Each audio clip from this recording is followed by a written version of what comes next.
Ladies and gentlemen, welcome back to the Chips and Bits podcast. I'm your host, Kenny Myers, and with me as always is Matthew Anderson. Matthew. How are you doing on this fine day this podcast is being listened to?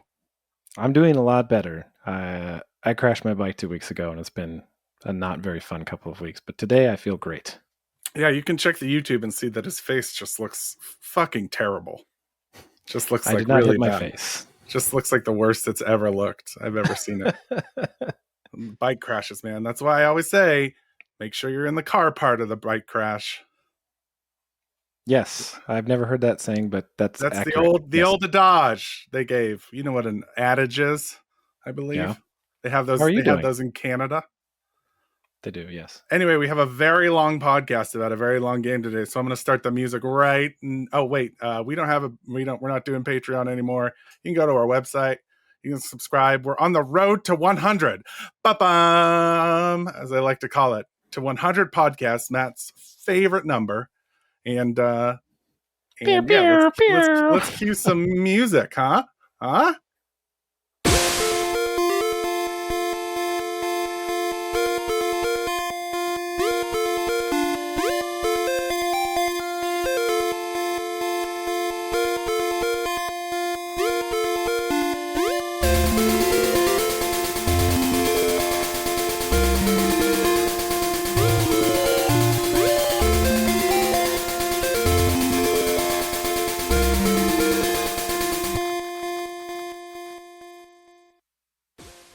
Oh no, it started again.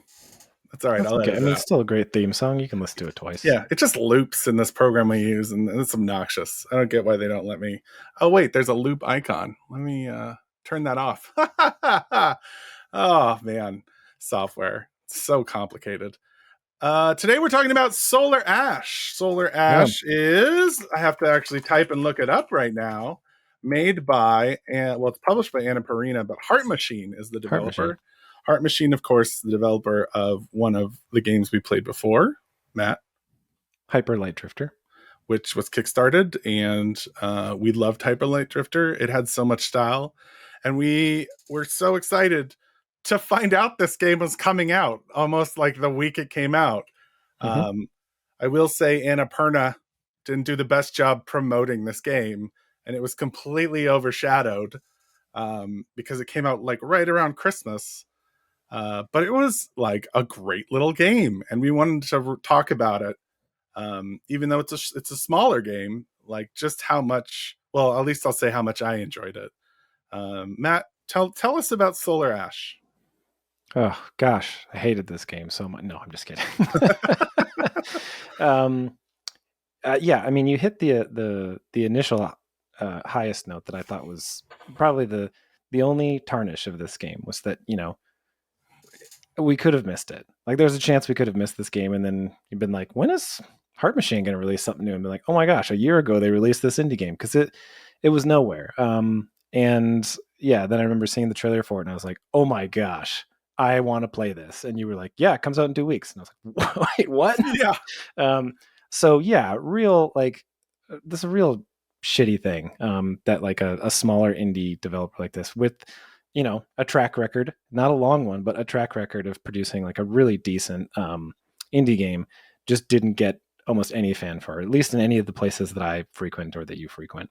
But that aside, man, every year it seems like there is at least a game that just comes out of nowhere and surprises us. Not typically due to lack of advertising, but yeah, you know, something like a Resident Evil, Village, or just something where we're not expecting to be completely blown away by it, and just maybe enjoy it or check it out, and then yeah, you're pleasantly surprised. And that's how I would describe this game. You know, so like my expectations, at least from a aesthetic and gameplay, were pretty high, considering our experience with Hyper Light Drifter, and it was entirely different than anything I could have expected in like really delightful ways, specifically how you get around in the world and like the main movement mechanic, which is just absolutely delightful. Like you surf, like you skate surf on clouds of nothing. the closest thing I could that it reminded me of is way back in like Sega Saturn days, Jet Set Radio, when you were on rollerblades and spray painting cities. That's the closest thing I could think of. I felt like Ratchet and Clank would probably be like once you got some of the tools to move Booster around, Streets. Yeah, yeah. especially the rails, because there's a lot of rails in this game, like a lot of Mhm. which is is a mechanic that's really like kind of automated, right? Like once you're on the rail, Yep. you generally don't get off it, but then they start adding layers, like you have to jump to other parts of the thing. So it was like Jet Set Radio is a really good example of the like bare minimum mechanic of you just skating around the clouds pretty much. And then rail traversal is the next thing. Yeah. Which is like so fun. I just love rail traversal as a mechanic in games. I don't know if you feel that way, but like it's almost like the Mario 64 like snow slide levels. Like I just love those kind of like speed, you just like you screw up kind of traversal things and just speed, and you have to time your jumps right, and but it just feels fast, and this game feels very fast, Mm-hmm. Yeah, I both could definitely agree with that. in time and in pace, because it wasn't too short. I would say it's probably a 6-7 hour game, maybe 8 hours. Mm-hmm. It's not long. uh but one good tell about this game that is very unusual is you and I both started it when it came out. Roughly, I started it and I was like, you need to start this now. I think I Mm-hmm. remember telling you, and then I was done by that weekend. Like I had just finished, like, but not because there wasn't time spent, because I was enjoying it so much that I just finished it. And then the bigger tell is Matt finished it in just about the same time period when he started, which is even rarer than myself finishing something in a weekend. So, and traversal is a huge part of this game, Yeah. and I think that's a big part of it in general, sort of like the feel of Sonic games, like a really good Sonic level where you're just like jumping and moving through and you've known when to hit the marks and stuff like that. um, and the world design kind of gives into that. It's a surreal landscape. That's a good way to describe it. Yeah, it's like half painting, half ethereal, but without getting too like water painting esque. It's a very interesting landscape and sort of world generation for sure. Neon, it's very neon Yeah, in a it lot does of have ways. that. Well, the hyperlight, it has the Heart Machine sort of retro aesthetic vibe applied to it in certain areas, with a lot of things that light up and glow and sort of like a neon esque thing. But looks Um, like completely different from Hyper Light Drifter. Like yeah, yeah. it's I like the mean, same color palette in a very, very different yeah. style game. It's strange how much of it, and I guess like that's what I was kind of trying to allude to with how this was a surprise, because I knew enough from the trailer that one huge difference was going to be that this was going to be 3D, and we hadn't played any 3D game like Hyper Light Drifter was not that, and that it was going to be more about exploration and movement than it was necessarily going to be roguelike and fighting necessarily. And so like you're expecting that, and that comes in, you're like, okay, yeah, great, this is awesome. But then like there's a different take on the music and the audio than there Mhm. was from Hyper Light Drifter, and again, in a really neat way. Like the music and sound is a totally different vibe and take, but it's like really great for the setting and the theme, and it really puts you into the game right away. And then just how deep the movement mechanics changed the game style. So it's not just like a different genre of game. It's a different way that it's a different style that you play within that genre of game too. So it just sort of like zigged and zagged in a bunch of different ways I wasn't expecting. But like, yeah, you also hinted at like I think the length of the game is another thing that is great about this game.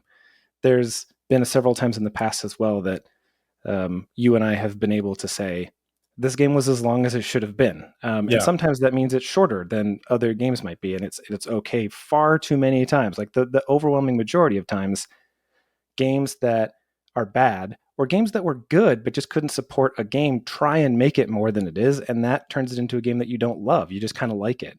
Yeah. Um, and this, like the best way to describe it is that like the biggest surprise in this game is once you've gotten through the expose and the exploration part, you get to the end of the first zone and you realize, oh, there's bosses. Like, I see what this game is about. And each zone has a boss, and the bosses are, somewhere between, like super huge or super complex stylistically, but they're giant bosses that you have to fight using the movement mechanic. And they basically stretch out um, that game mechanic and the way that you can beat and defeat bosses using that new movement and gameplay style until they've taught you and you've sort of like stretched it about as far as it can go. And then as soon as they hit the end of what the gameplay and the movement mechanics could possibly do, they're like, yeah, that's the end of the game. They don't try and make it more than it was. And I thought that was like an absolutely compelling part of this game as well. You have the disadvantage of not having played Shadow of the Colossus, correct? Yeah, I played the demo, I think, Yeah. and that's it. So the boss battles in Shadow of the Colossus are amazing. And this game, in many ways, was like an homage to that. Like, because they are big, giant.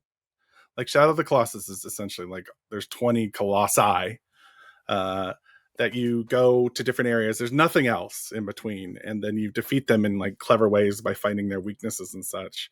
And this was that at the same scale, which is gigantic, but with the speed and traversal mechanics of like a Ratchet and Clank, just like high speed, quick decision making, timed. Like there's times in Shadow of the Colossus, you have like only a certain time you can do certain things or moves. But this is like you got through like these bosses like through the by the skin of your teeth. Like it was just, you knew it was coming. It felt super challenging, and then each boss was a different experience. There are only like 6 bosses in the game, I think. There's 4 areas. There's 2 in the main area, including the final boss of the first boss. If I'm right, I don't remember that fully, but yeah, like if you've played Shadow of the Colossus, it feels like an homage, but also like a really fun take on it. Like, much better than um, just like a cheesy iteration of like a replication. It's definitely not a replication, but it feels like the stakes are kind of similar. Um, and we speaking coming back to Hyper Light Drifter. I mean, we should be really clear. This game is nothing like Hyper Light Drifter, and I think what No, Matt like almost in no way. was really speaking to was the talent of a team. And you can feel elements of Drifter in it, like things that were familiar, like almost signatures. And I think it expresses the talent of the team that they made just a fucking completely different game, but it still felt like theirs, and it just shows like an immense level of talent for a team that at that point had put out one game that was very different from this. And I was just like, it's very impressive. Like the music in Hyper Light Drifter was fantastic. The music in this game was also fantastic. Like it's not a comparison, interestingly enough, of gameplay at all, because it's not the same gameplay one bit. It's more of a comparison of like the level of artistry involved in what they're doing, and how amazing it is how they just completely switched like how things work to make this game uh, uh, true. And the bosses are a huge part of that because they're so fun to do. Like they're just giant. The whole game's just giant traversal puzzles, essentially. Yeah, Um, but it's so fun to traverse. It's akin to the swinging in Spider-Man. Like I was just gonna yeah, bring that yeah, up. you never fast traveled in Spider-Man because, like, first of all, the load times are obnoxious. And then it came to PS5, and I replayed it, and I'm like, oh wait, no, I'm still swinging to areas because it feels Right. so fun to do the thing, like the main mechanic of swinging. And I feel the same for this game. Like, it just felt so tightly controlled and natural. And yeah, there's annoyances. There's like some platforming, like it's not perfect. There's definitely some Mhm. like platforms that had to do over, and like finding things was sometimes super annoying because there's no like objective system, even though you have objectives per world. You could get lost on like where to go next, especially as the worlds got bigger. uh, Yeah, the wayfinding is limited to each zone. So if you have to find something outside of the zone you're in, you kind of have to guess which other zone to go back to check the wayfinding. I'm not referring to like, I'm actually just like finding the points, like the, because your goal is to eliminate Oh, like, like grapple points and stuff. no, the monsters that you have to kill to unleash the big Oh yeah. monster. So the like premise of the game is so simple. You're essentially looking for these blobs to traverse them, release them, like cleaning up pollution, in Mario Sunshine. Mm-hmm. And then an amazing animation happens and a boss appears. And then you get rid of the boss. And then another amazing animation happens. You get a little story. And then you're going to a new zone, essentially. Yep.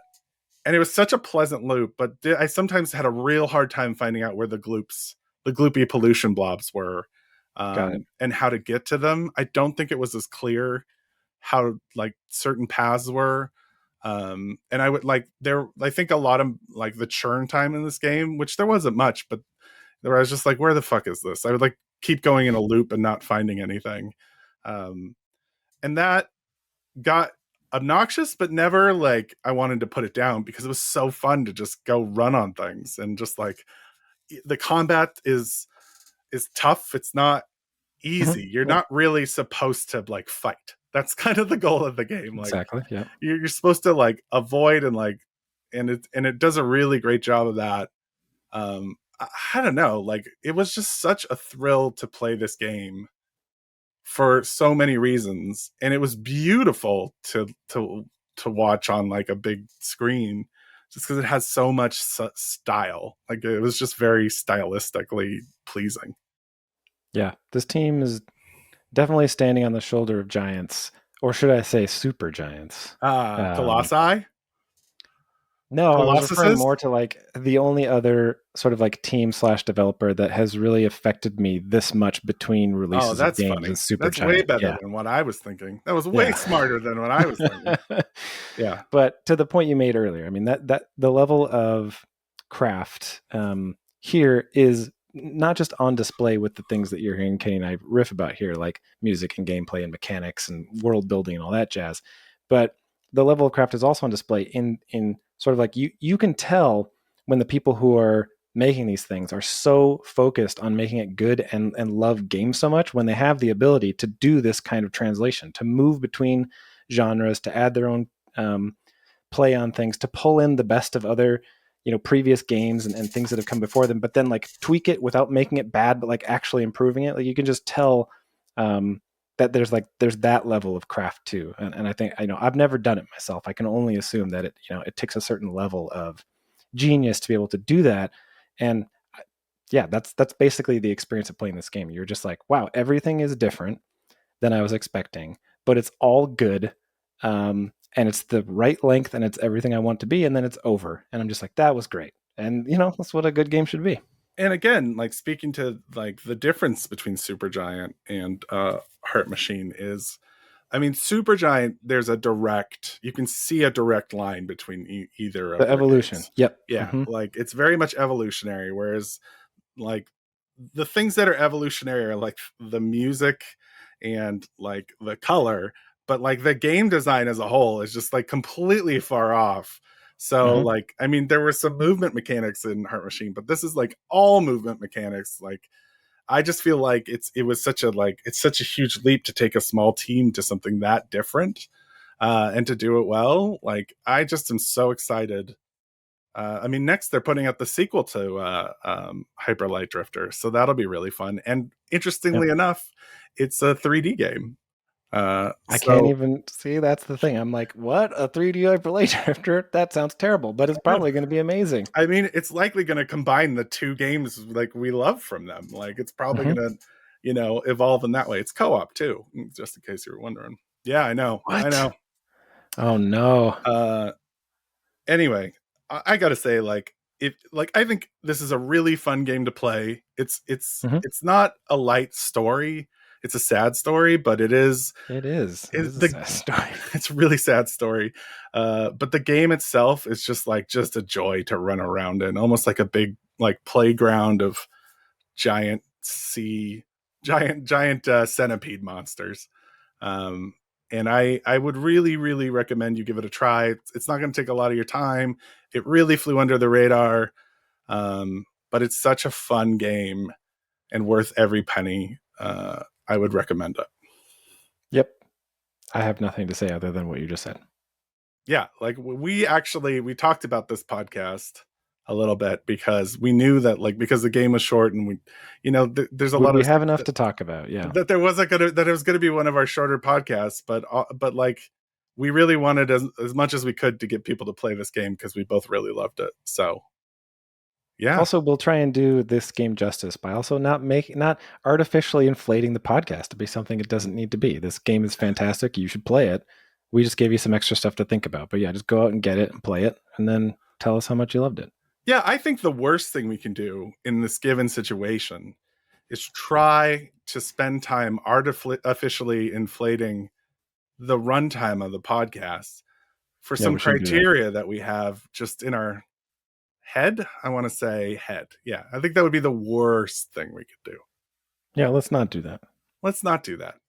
But we're going to 100 episodes, whether you like it or not, Matt. All right. And yeah. This one was probably more appropriate. Charge. Yeah, I like the first one. All right. For the Chips and Bits podcast, I am Kenny Myers, and with me until the bitter end, Matthew Anderson. And we love you. We love Heart Machine. We'll talk to you next month. Say bye, Matt. Goodbye.